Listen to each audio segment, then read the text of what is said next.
Let me begin with a few questions so that we can understand what we want to discuss in this podcast. 1. Is there a plan to restore dignity to our Muslims nation? 2. Are we training our youth to defend only or to build and lead? 3. When do we move from reaction to responsibility? Assalamu alaikum wa rahmatullah wa barakatuh. These were the questions we will try to answer in today's podcast, Dignity's Urgent Call. Welcome, Adil. Where would you like to start with this topic? I'd like to begin with a scenario that might seem a bit unrelated to answering the questions, but there is a connection I will explain at the end. It's a scene that happens to some people during their death. I like beginnings that stimulate the mind to analyze situations.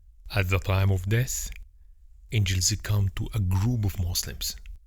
Allah described this group as those who wronged themselves. إِنَّ الَّذِينَ تَوَفَّاهُمُ الْمَلَائِكَةُ ظَالِمِي أَنفُسِهِمْ. They wronged themselves because they accepted being oppressed and controlled. That means they did not seek their own dignity. This Muslim group lived under oppression, injustice. They lived submissive and did not defend themselves.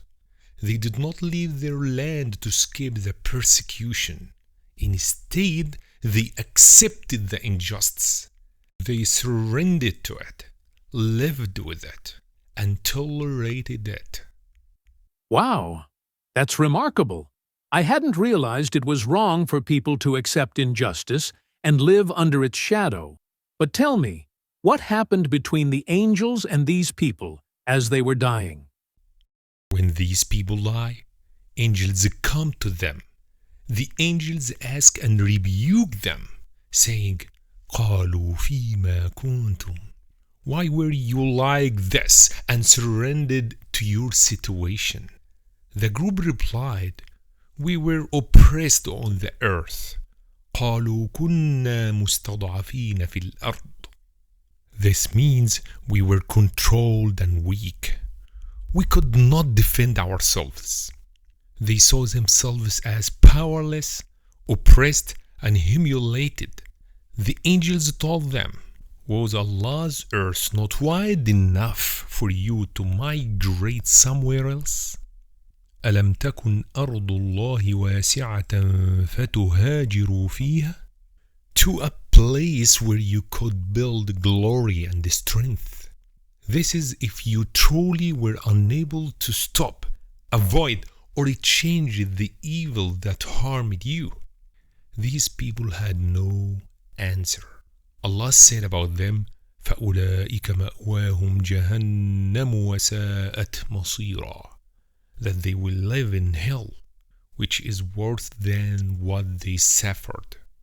When I think about these words, I feel shocked. These people lived humiliated and oppressed in this world, and in the next world, their punishment is even worse. They lost both this world and the hereafter. Yeah, we ask Allah to protect us from being like them. Say Ameen. Ameen. But there might indeed be some people who are powerless and unable to change things. Are there exceptions, or is this completely wrong and there are no exceptions?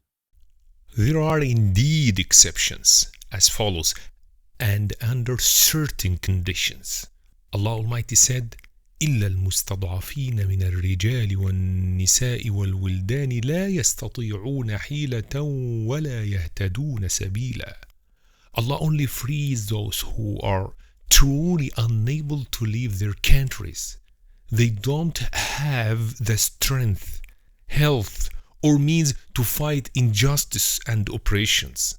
Allah said that He might forgive these people.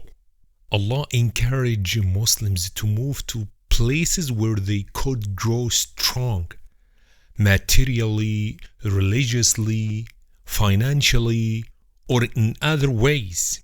If they do this for the sake of Allah and to seek His pleasure, they will not be humiliated in their faith or lives.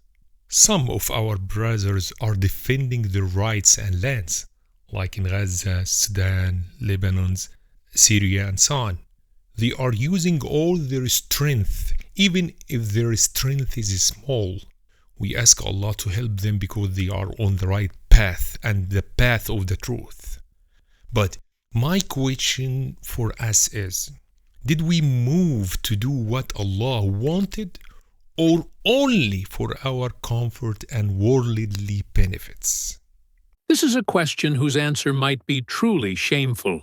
Because, in my personal opinion, most of those who travel to Western countries are looking for worldly benefits. Is there something wrong with this? Or is there something we've forgotten that we need to keep in mind? In other words, Allah commanded us to leave our countries for other countries in these verses so that we can establish our religion, our strength, and not be oppressed. What does God truly expect from our migration? Is it just escape, or a divine mission? Join us in Part 2 for the Prophet's words on intention, immigrant realities, and breaking free from victimhood. Peace be upon you.